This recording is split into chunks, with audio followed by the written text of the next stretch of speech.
Okay, welcome back everybody after that short break. So now for what is now the final session of today, I'm very pleased to welcome Lizzie Henderson and Cara Parrett. Both Lizzie and Cara work for the Faraday Institute, the Youth and Schools team, and they're going to be talking about engaging with children and young people. And I understand that this session may have some interactive components to it as well. So that sounds fun. So Lizzie, Cara, over to you. Thank you very much, Graham. We're going to tag team today. So you'll have a little of me. I'm Lizzie. If you're trying to put the face to the name, my colleague Cara will be up in a moment as well. As our title suggests, we spend our time talking to and engaging with young people and children and those who engage with them and work with them in various capacities. And we're really excited about all of you who are with us on this course, whether in the room or online, and the possibilities that you have to engage with children and young people, whether they be in your congregation, whether you're directly involved in running a youth group, whether you have opportunities to go into schools, or you have children, grandchildren, nieces, nephews of your own who you spend time with, talking to, buying books for, and anything else. We can encourage you, maybe give you some ideas for how to tackle and explore some of these exciting ideas that you're spending these couple of days thinking about. So to get us started, I want to run a little activity that we often run at the beginning of a session with people of any age to begin just getting a handle on some of the ideas that we might be talking about. What I'm going to do is put some statements up on the screen here. And then we usually ask the children and young people we're talking to how much they agree or disagree with them. So what I'd like you to do, if you can, is imagine yourself into the shoes or the mind of a child or young person or some children, young people that you know or might have some contact with. So whether they're 5 or 15 or anywhere kind of in the young person age range, just think yourself into their mind for a minute. And then if you could show me how much you think they might agree or disagree with these statements, that would be fantastic. Now, ordinarily, I would have young people standing up and running around the room and say, over there is agree and over there is disagree. And can you move around for me and show me how much you agree or disagree? Going to be kind to you today, partly because most of you aren't here and I can't bully you into running around a room, but also because distancing and things like that. So what we'll do instead is if you can all practice your agreeometer for me, and we'll say over to your left, which will be that way for many of you, is I totally agree with everything you just said. And over to your right will be I totally disagree with everything you just said. And then in between, there's kind of a continuum. So everybody on board with the process. Excellent. This is good. So I'm going to throw some statements up here, and I'd like you to show me how much you think your young people would agree or disagree. Should we pop everybody's videos up here so we can look at what they think as well? And I shall speak to you, describe to you these statements. So the first one of them is science can or will be able to explain everything. So science can or will be able to explain everything. So if you think they would agree, go to your left. If you think they would totally disagree, go to your right. Anything in between, show me a bit of an in between. Don't worry too much about which way around everybody is. It's guaranteed that this will be chaos, but it's for you as much as for us. Excellent, thank you. So the next one is now that we have science, we don't need religion anymore. Now we have science, we don't need religion anymore. Is that an agree, totally, a totally disagree, somewhere in the middle? Peering over to see what everybody's doing. Interesting, thank you very much. The next one is science and religion give different answers to the same questions. Science and religion give different answers to the same questions. Do we mostly agree with that, mostly disagree, or somewhere in between? Great, thank you. The next one, science can prove that God does or does not exist. Science can prove whether or not God exists. Is that an agree, a disagree, or somewhere in between? Science can prove that God does or does not exist. Interesting one. And a final one, most scientists are atheists. Most scientists are atheists, so don't believe in God or that there is a God. Are we agreeing, disagreeing, or somewhere in between? Fantastic, thank you. Interestingly, that's the one that a great number of young people suddenly turn around and go, well, I don't know, I haven't met most scientists. All the others, they're very, very happy to have strong opinions about, but that one is just a little bit too much to ask, apparently. Thank you for playing along with that. We find it really helpful to explore these ideas, to think through, not only to see where people are at in the room, it gives us a good kind of feel for what's going on in the room around us, but also to consider and help people think about the kind of the types of different questions that are engaged and involved in this idea of science and religion. We quite often think about it, or might come to it and think, well, do science and religion go together or do they not? That's the question we're exploring here. But actually, there are a whole number of other questions, and we've touched on a few of them a little bit there. You will explore many more of them over these couple of days, but we find it quite helpful to introduce those in that kind of way to begin with. So as well as just kind of asking around what people think about this, there's been a whole bunch of research done to explore what young people think about these questions and topics. We can give you some articles and papers to go and look at if you're interested in this. But essentially, the outcome we often see is something like this. This is fairly representative. When presented with a statement like the scientific view is that God does not exist, you see a huge proportion here of young people, these are 15 to 18-year-olds, saying, yeah, I agree with that. Science says God doesn't exist. And there's a whole bunch wrapped up in that. The idea that science has a view on the existence of God is quite a complicated idea and something that I'm sure a lot of us would want to unpack a little bit.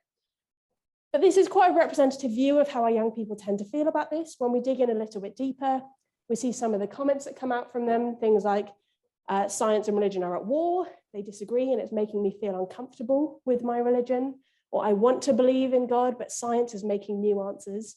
So this idea of the two things conflicting and being in some way at war and us having to sort of deal with that in some way, but not entirely sure what to do with it or how to go about exploring it is something we very commonly see in our young people. So I wanted to take a moment and ask you why we think that is. Why do so many young people think there's this conflict between science and faith? So in considering this question, there are lots of ways that we could go. There are lots of things that feed into this that we could consider and think about.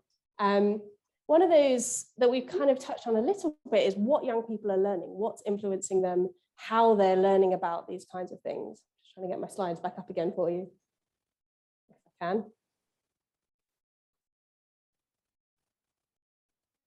Interesting. Okay, I'm going to keep clicking this button and let the people at the back do their thing as well. And one of the things that influences this strongly is the way that we learn. Schools are obviously one of the ways that children and young people learn a lot, learn a lot of things, a lot of the ideas that they come across. And one of the things that we find the further that we move through the school system is that our learning becomes increasingly categorized and boxed off. So you'll spend time in the science classroom learning science with the science teacher. You'll spend time in an English classroom learning English with an English teacher, and you'll spend time perhaps in an RE classroom learning about RE. It's a totally different context, totally different setting, different questions explored, different ways of thinking and learning. And our young people learn to kind of divorce those ways of thinking in an equivalent way to that. So they might think about science totally separately to how they'd think about English or history or French or religious education. So they're seen as very separate things. Thank you, Zoe. So you see that represented in this timetable just up here, the totally different sections. You may also note there, and any of you with any engagement in education, this will be very familiar to you, that things like science and maths are given far more airtime than RE, religious education. All schools in the UK have to teach some kind of RE, but it's very different and kind of flexible as to how much is taught and how it's taught. And that's something that we like to think about a little bit of what opportunity there is to explore those ideas of religion, philosophy, ethics, and how they might relate to other subjects. This second picture down here is a picture of one of our Faraday events. And one of the things we might note about this picture is that everybody in it is, shall we say, over 18. There has been a huge amount of excellent work done in the field of science and religion, lots of wonderful stuff produced over the past few decades in particular. The majority of it has been done for and amongst adults.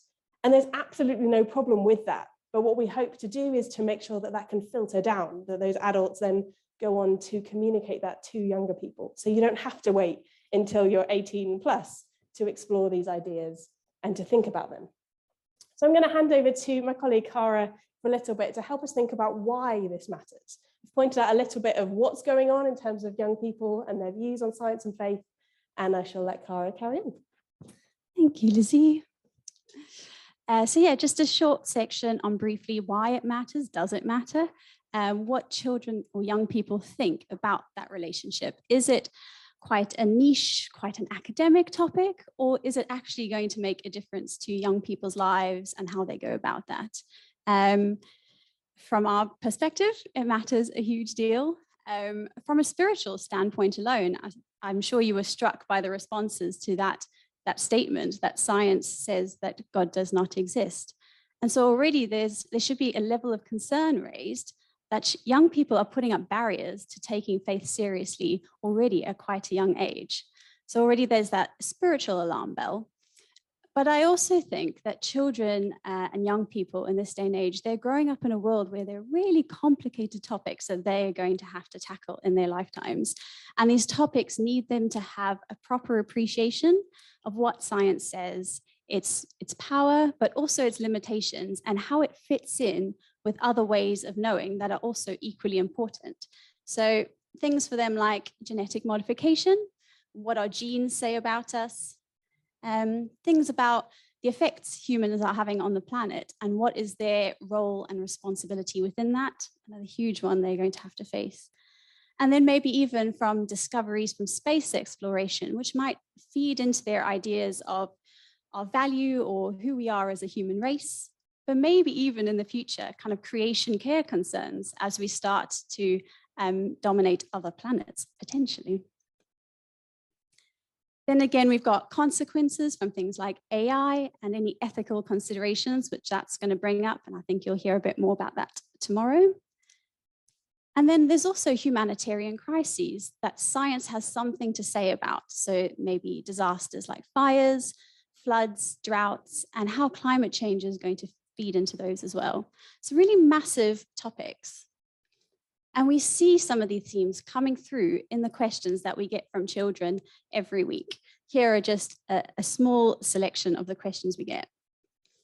And so their science faith opinions matter because they're already asking these really cool, really deep questions. And they're already forming opinions to these questions in their minds, answers to them based on what they think science says about it and what they think religions say. So hopefully the discussions we can help them have will help them in the future to tackle these really tricky world problems that are going to come their way.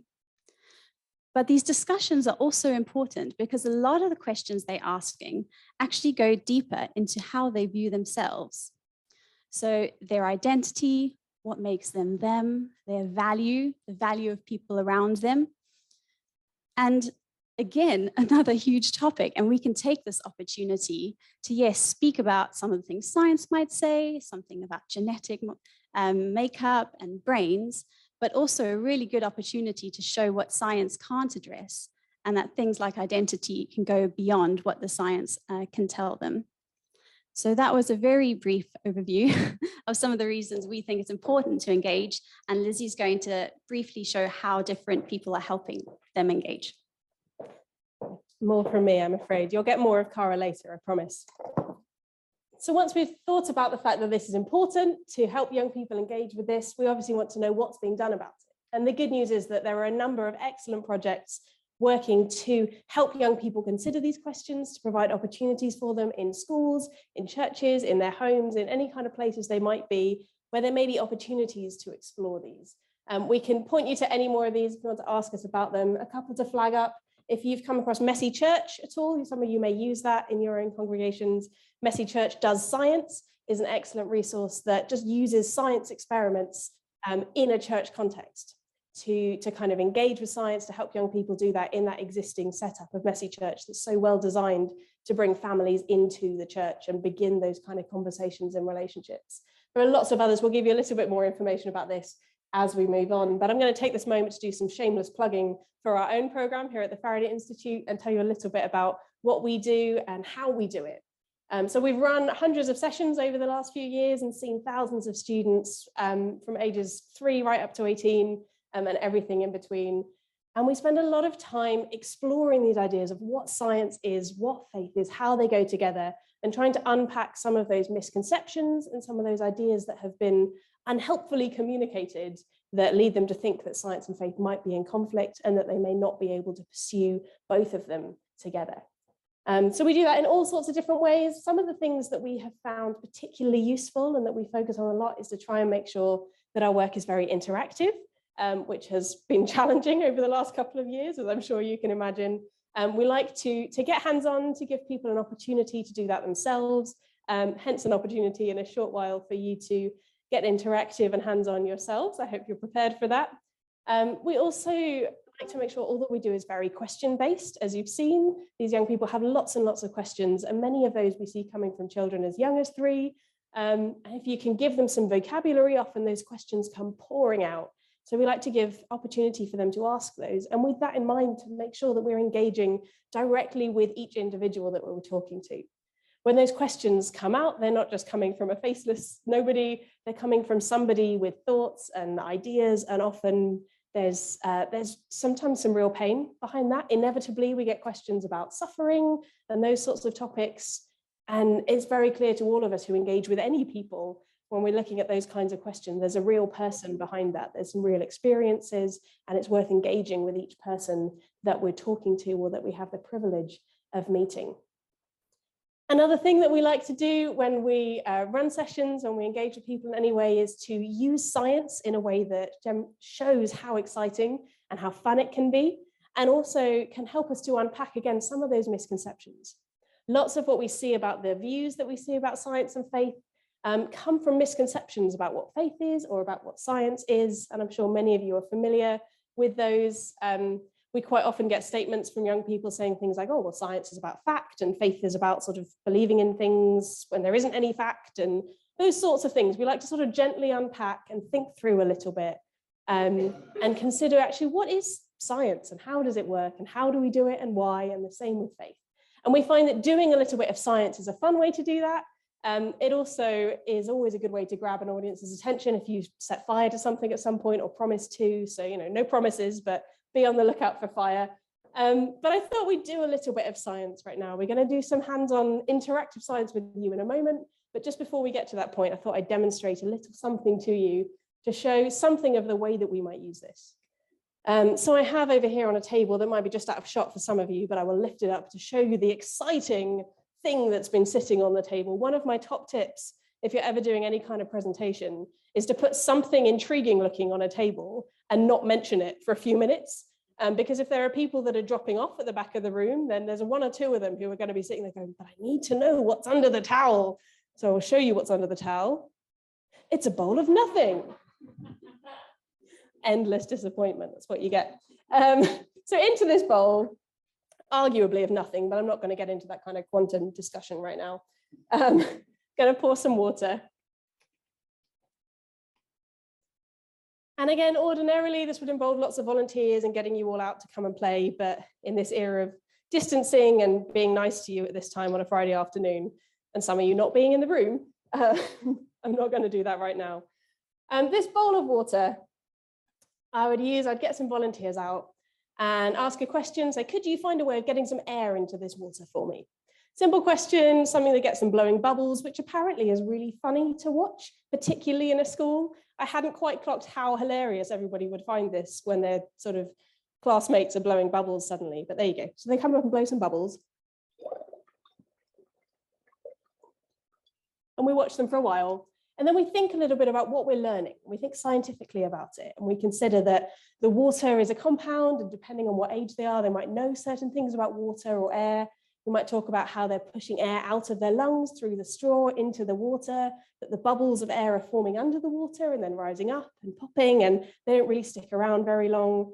And we might consider some of the things that we know or we're learning about the world through doing what we're doing. And we would talk a little bit about how when we do science, we like to ask questions, and we like to ask questions and test things in order to learn about our world. And that when we think we know a little bit about the world, after we've tested it and we're fairly sure we know how a thing works, we sometimes like to add on to it and ask additional questions and find out a little bit more about the world. So we might add something else into the picture. like for instance, some washing up liquid. This is an Ecova brand, other brands are available. So we might add something else into the picture and do exactly the same thing again.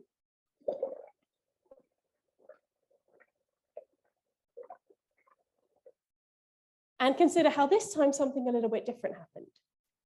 And we could spend time talking about the water and how we saw the little bit of surface tension that the water has in the bubbles before, but how that's increased and what difference the soap makes and how we're learning more and more about our world, building on our knowledge. And we could discuss things like how in science, we don't actually ever say we've completely proven something to be true. We don't tend to say this is absolute proof of this, or we definitely know this is the way it works. But we test it again and again and again, and we get more and more confident that we think we know how something works. And so we continue to add into it. And we might ask questions like, well, that's great. What happens if I set fire to it? I did warn you. So this is a question that's a lot of fun to ask and gets people on the edge of their seats a little bit, thinking, well, what happens if I set fire to some of these bubbles?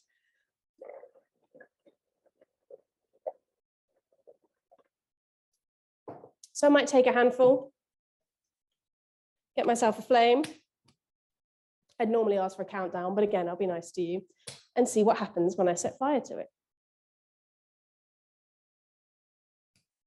And the answer in this case is really not very much at all, which is occasionally a little bit disappointing for an audience, but it's a good point to recognize that science is often disappointing.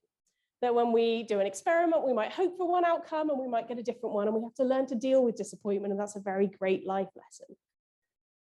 But it's a slightly sad place to leave it. If we'd thought that through, we might have considered that actually, as I'm sure all of you did, we weren't really expecting a big explosion at that point.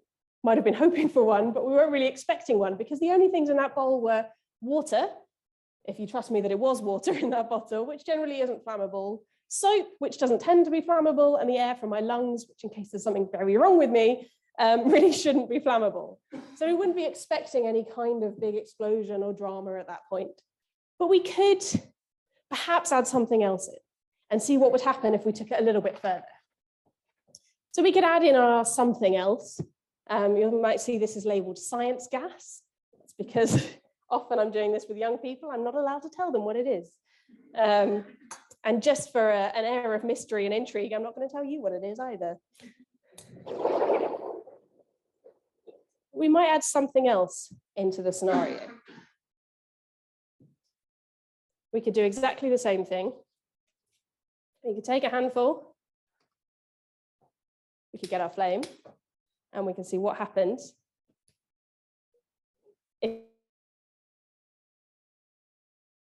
time, wasn't it? Okay.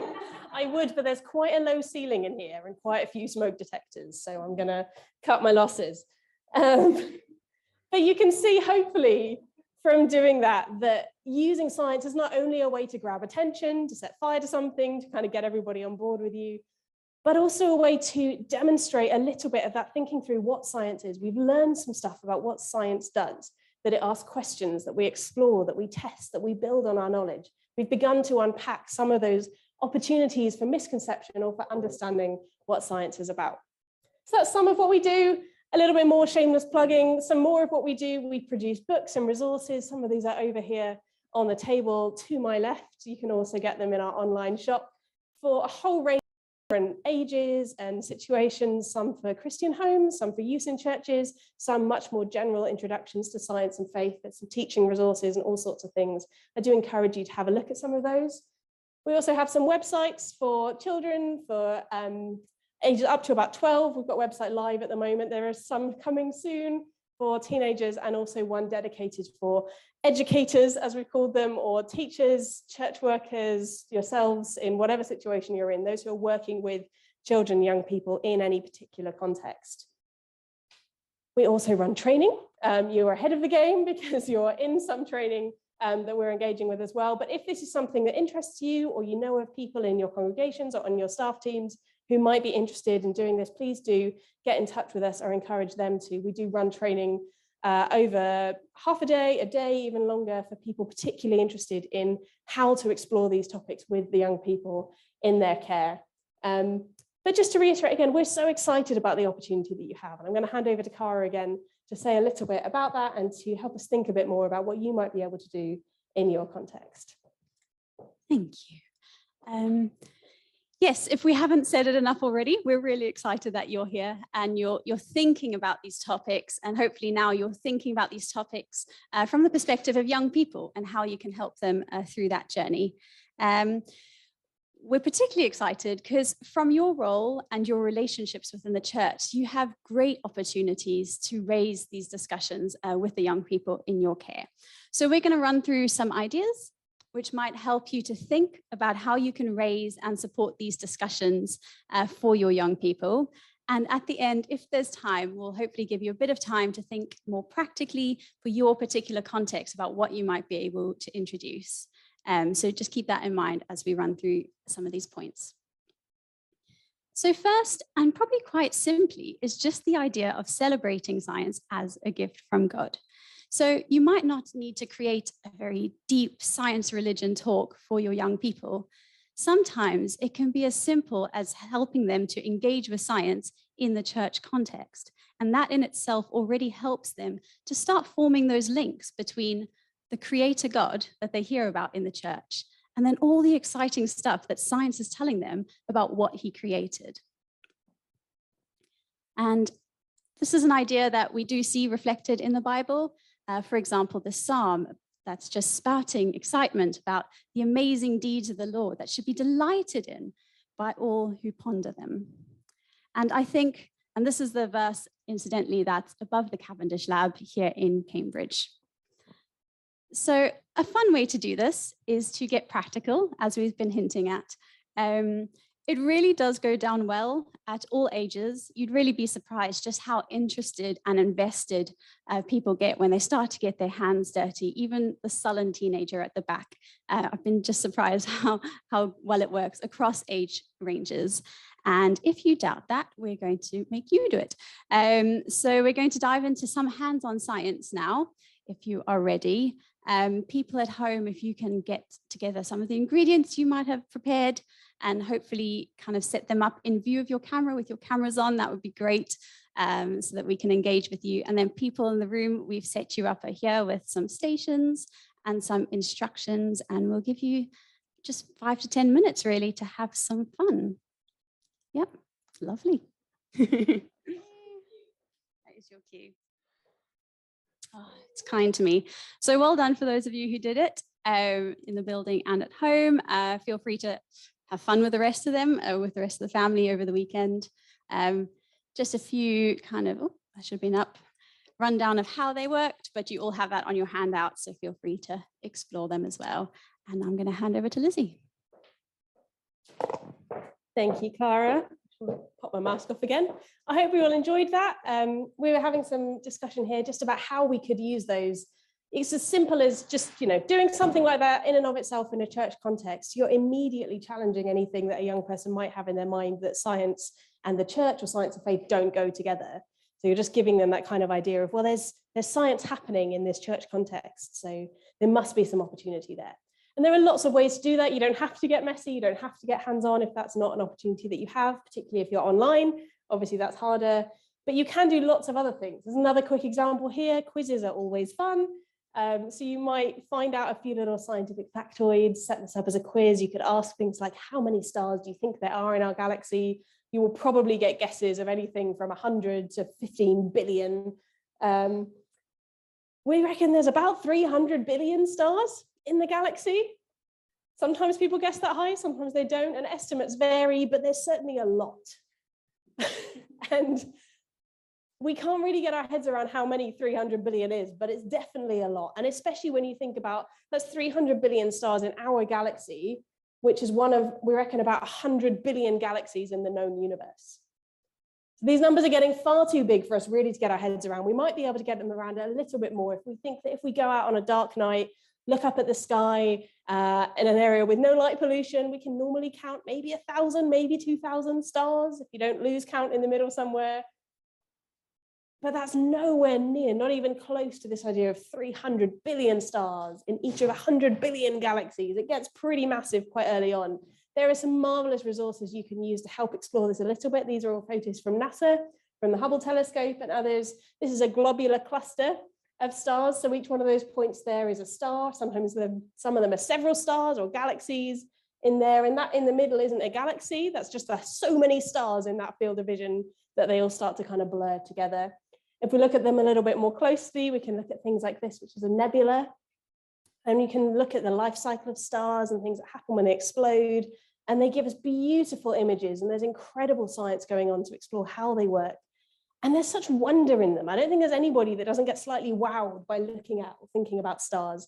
And again, it's something that we find very familiar if we first have spent some time in the Bible. Not only the idea that stars are mentioned, but the response to them that we have quite naturally, that when we look up, when we consider the bigness of everything that God has made, we're left with questions about who we are and what our place is in it. And the idea that God would be able to create something that big and still care about each one of us is an idea that's clearly very old and has been with humans for a long time. But we don't have to stop at stars. We could look at ideas like there's about 6 billion kilometers of DNA in the average human body.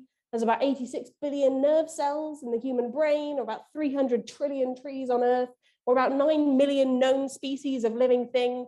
But that we think that might be as little of 10% of what there is to discover.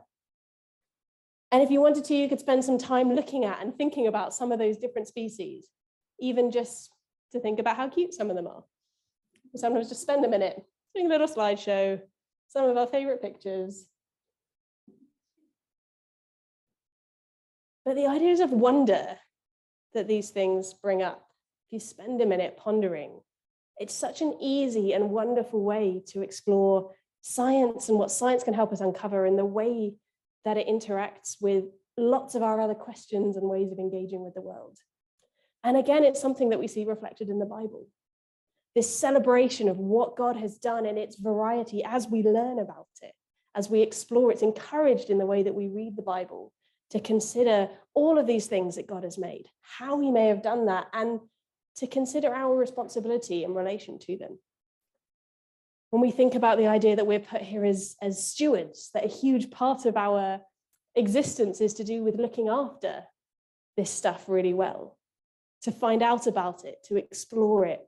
That's what we want to be encouraging our young people in. And they're faced with, as Cara mentioned, huge challenges and questions about how to do that well at the moment. So we really should be helping them to do that as well, as best they can, as well as they can, with everything at their disposal. So considering and celebrating science in some of these ways can lead us on to some of these ideas that might take us a little bit deeper. Recognizing what science can tell us and what it does tell us can also lead us on to thinking about, well, what doesn't it tell us? We might think about the questions science is really, really good at answering and exploring in those ways we talked about testing. But maybe there are questions that it doesn't. And as we have heard a little bit already this weekend, as you'll hear more about, there are lots of places that these questions of science interact with others. And that's something that we spend some time uncovering and exploring with young people. And it would be very easy for you to do so too. To think about these things like climate change that are facing them as huge challenges with huge opportunities in there as well. There are things that science can tell us about that. There are things that science can feed into that discussion. But it's clear that the science isn't enough.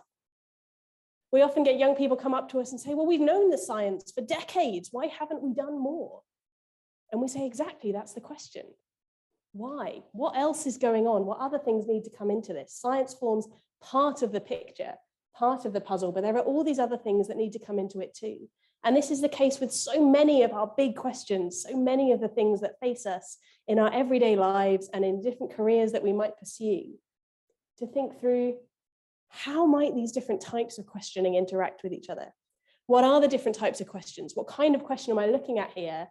And how might other things feed into it?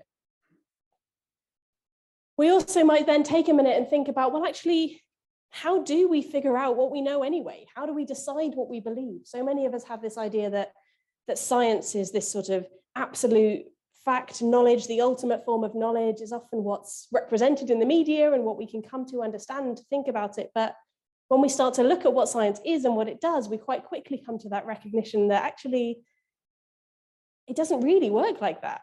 Scientific ideas change all the time. Scientists don't tend to say, yes, we've absolutely got the total absolute truth about this. Lots of scientists are really not on board with that idea at all. You know, we build a model, we get a fairly good understanding of this, we think we know how this works, but it might all change one day. And we kind of have to be okay with that within science. And we also have to be okay with that in lots of other areas of our lives. We do a little demonstration sometimes where we have a chair up the front and we get a young person to come up and stand on the chair. Say, would you come stand on this chair for me? And often they'll do it. And then we ask them what thought process they went through in order to do that. And so they might not really know what we're getting at first. And then we say, well, probably what was happening in your brain was you were thinking, oh, that's a chair. Chairs are generally made to hold weight. I've just been sitting on a chair very like this. And maybe they're assessing me and thinking, oh, who is this person? Are they likely to have done anything to the chair to mean that it wouldn't hold my weight? They're assessing all these different things. They're essentially gathering evidence. And then at some point they made a decision. Do I trust that that chair is going to hold my weight? Do I want to stand on it? So they gathered lots of evidence together. And then at some point they made a decision about what they were going to believe to be true and how they were going to act on it. And that's the same process that we follow in science. It's the same process that we follow in pretty much all the decisions that we make in life. The difference being what kind of evidence we admit to it, what types of evidence we bring in, what kind of question it is. So we might start to unpack a little bit of how we figure out what we think about things, how we figure out what we think we know, what we believe, what similarities and differences there might be between science and some of the other ways of thinking that we do, particularly those to do with religious faith. So there are lots of ways that we can go. There are lots of things you can do to explore these ideas of science and faith with young people. I'm going to hand back over to Cara to give us a few more tips and ideas about how we might do this. Thank you. So I would say, alongside that emphasis on just celebrating science as a gift from God and all those discussions that it very naturally leads into that Lizzie mentioned there, a huge part of this important work is actually just embracing all questions. I'm always impressed when we go into schools, just the amazing questions we get across all age ranges. So you'll get some very deep existential theological questions that maybe people have been grappling with for hundreds of years. And then on the other side of the spectrum, you might get some questions which at first glance might seem just a bit silly to you. And it's really important we find, to validate all the questions that you get and all the questions that they were brave enough to ask. And even with those silly questions, there can be quite exciting opportunities that they raise. So sometimes they want to throw you with maybe what came first, the chicken or the egg. So you're like, great. But it's a really good opportunity to just show them that you're going to take their question seriously. You're going to try and tackle it, and maybe you can even do so in a creative way. So for that one, you might be led on to some ideas that evolution might feed into that question. Another one, maybe not sent to kind of bring you down, but just one you'd never thought of is, well, if we find green little aliens, was there a green God? Was there a green Jesus alien? And again, a really cool opportunity to validate that sort of question and say, actually, serious theologians have discussed and thought about that. From my perspective, this is what I know about what Jesus came to do. This is what we don't know, but how exciting. Let's keep talking about it. And I think we embrace and we tackle these difficult questions because that's almost the main aim of what we want to achieve with them. We want to challenge them to think about what they think and then to push them further so they get really curious about the answers to new questions they didn't know they had, and stimulate that sort of curiosity that's going to make them go and find more answers and find more questions. And I think the Bible similarly encourages just a questioning heart. And hopefully we can do that for young people as well. Now, promoting just unlimited questioning can be really daunting, I understand. And in many of these situations, we may be forced to embrace the I don't know. And that is okay. In fact, it's quite refreshing for young people to see you go there to the I don't know, and to see you model out just what we do when we encounter uncertainty. So maybe we can still work through the question, even if you don't have a well thought through answer. Let's work through their question. What type of question is it? And where will that mean we should go in order to explore it further? Or maybe it's just a question you've never thought about, so you haven't even looked up other people's thoughts or ideas on it. And so again, what sources can we go to explore this and almost journey through that question with the young person? Maybe it's a question that we don't have information for right now, but maybe over the years, as we gather more data, we might be able to. Finally, that category of questions that maybe humans will never have a really neat, simple answer to. And I'm sure as church leaders, you probably have experience kind of navigating those questions, which might be beyond human power to ever know. And sometimes our answers to their questions will encapsulate all of those categories. So it's been mentioned a bit today already, but that question of suffering and why the world is the way that it is one that we face. And we can bring certain ideas to it, certain insights, maybe from science. So maybe some ways science can show us how to care for our neighbors better, how to alleviate the suffering of others. Or maybe we can drop in theological ideas and Christian ideas about actually the God we believe in entered into a suffering world and suffered possibly more than any of us ever had. So we can contribute ideas like that to the question, but I don't think any of us would say we really answered the question of suffering. And so to get that across humbly is also really important. There are resources to help with these sorts of things. So here we've got Biologos, who has great resources for science, faith, and a lot to do with evolution and Christian faith. So that's a great resource for that. We've got the Bible Project that makes short, really digestible, really helpful videos about Bible themes and Bible books. And then, of course, the Faraday website, which I haven't put on the slide, also helpful. And I'd also say don't forget about your local experts, many of whom may already be in your church family. So why not reach out to the expertise and the gifts that are already in your congregation? Inviting an expert on a particular scientific topic is a really helpful way of covering that specialist content that you might not be so comfortable with. And I'd also say that asking them to serve in this way is a really nice way of celebrating their gift for science and giving the young people in your church a really real example of a Christian who's working through some of the deep science questions of today.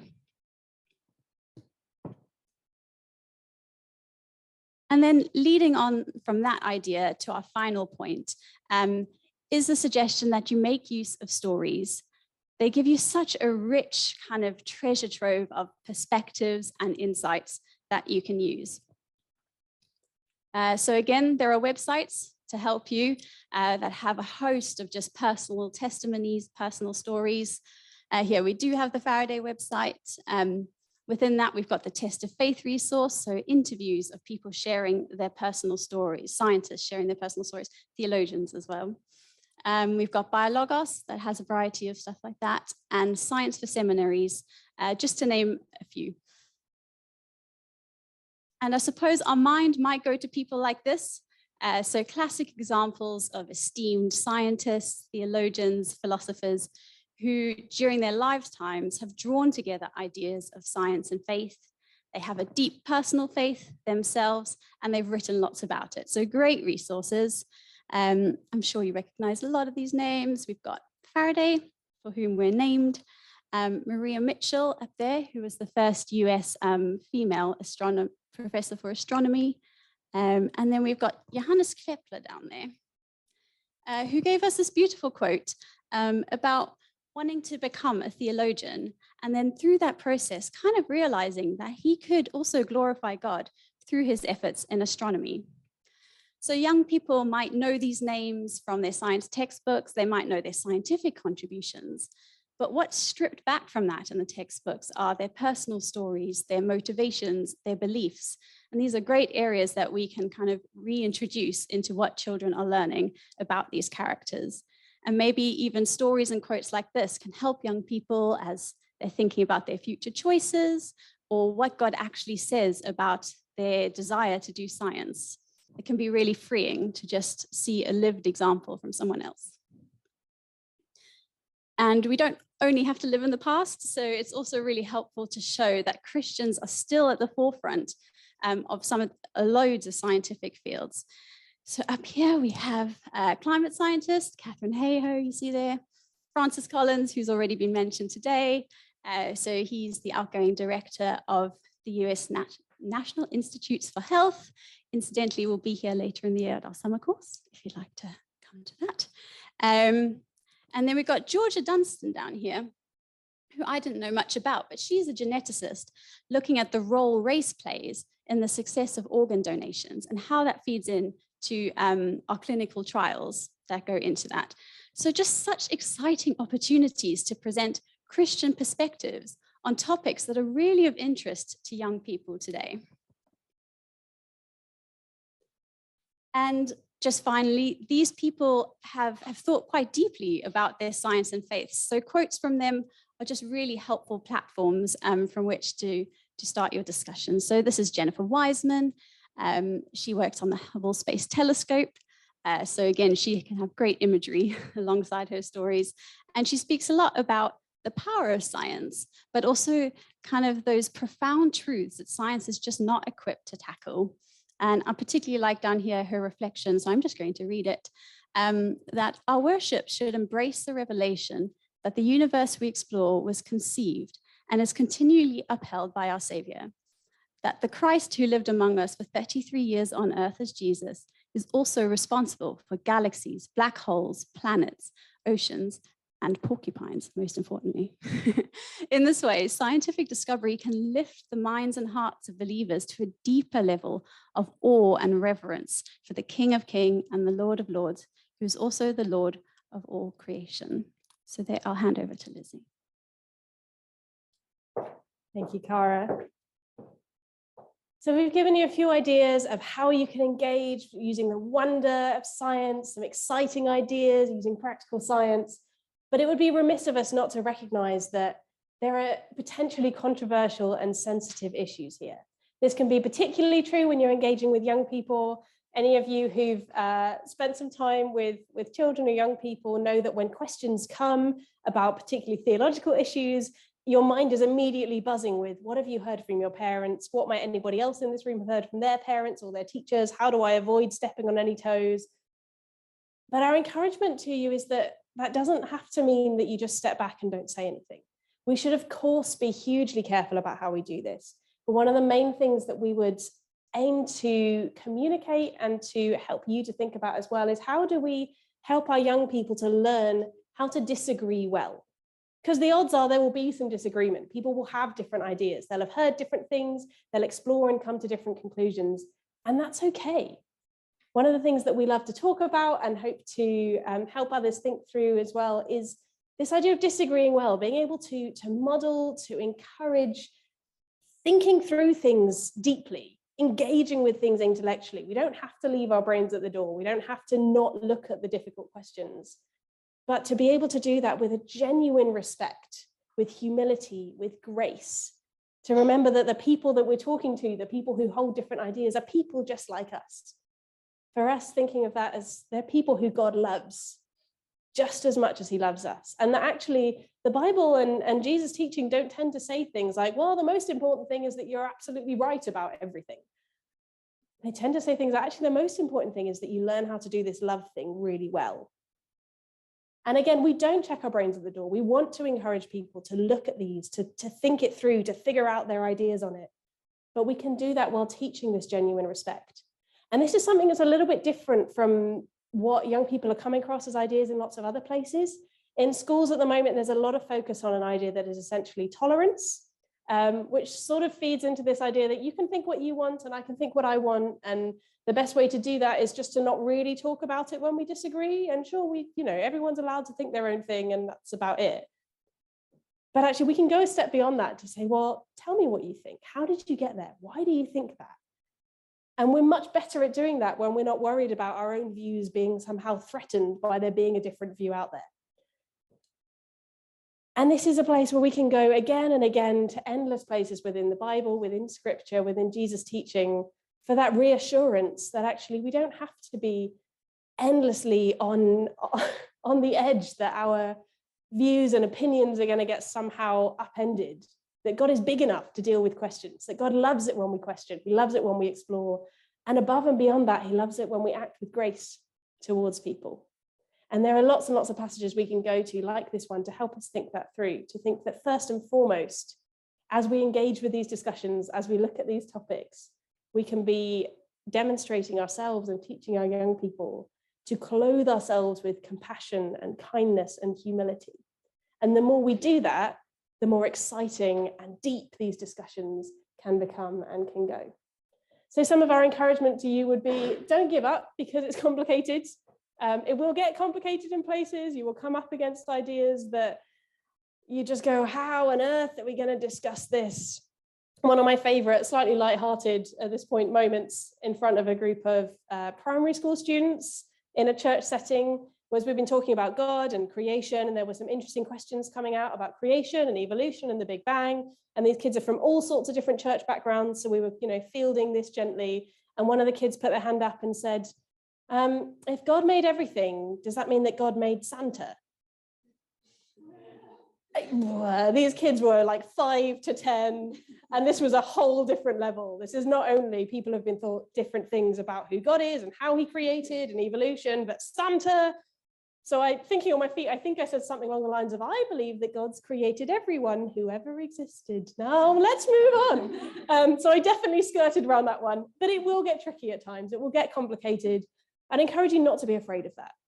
Obviously, try not to go wading in and cause extra controversy if you don't need to, but then demonstrate and model that it's okay to hold different views. It's all right to think different things. Our encouragement would be to stay humble, seek wisdom wherever you can, keep exploring, and encourage your young people to do the same. And just to finish up, I want to reassure you with a little bit of data to show you that actually doing this kind of thing and engaging with these questions with young people does have an impact. This data is taken after just kind of a half a day or a day with some young people, again, age kind of 15 to 18 for the most part, looking at some of these questions. And the before and after data really speaks for itself there, looking at this idea that the scientific view is that God does not exist, that science has something to say about whether or not God exists, and that what it has said is that he doesn't. You see this change, that actually there's a huge number afterwards saying, no, I don't think science says that. And we could dig deeper into this. Obviously, there's a lot more to explore. And you see that middle section, that I'm unsure section, is still pretty big. That's not a bad thing in our view. That's a good thing. It's all right that young people are not sure about this, because lots of the rest of the data shows us that they're interested. They still want to explore. They want to find out more. And it's okay to be unsure about these things. And as we dig into that, we see some of their reactions, their responses. This is part of what keeps us doing what we do, is recognizing that actually these young people are so glad to have had this opportunity. This is an opportunity they don't get anywhere else. We have lots of feedback from young people saying, oh, I don't know where to ask my questions.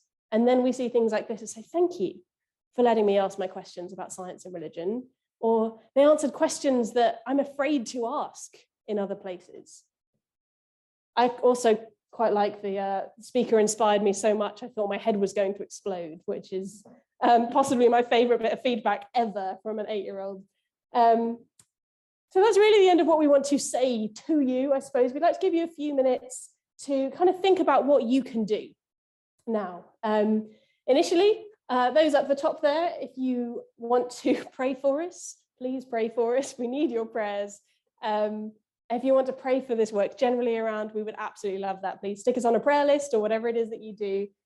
If you would like to donate, you have a few, £1,000 hanging around that you'd like to throw our way, feel free. I'm not going to pass a collection bucket around, but it's always an option. And do spread the word about us. If you would like to book us yourselves or tell somebody else to book us, we would absolutely love that. But I also want to encourage you that you can keep exploring. You can take part in some training, which you're already doing. But if there's more that you would like to do, or that you have people you'd like to recommend for our courses, as I mentioned earlier, please do. You can run your own sessions and you can tell your own story.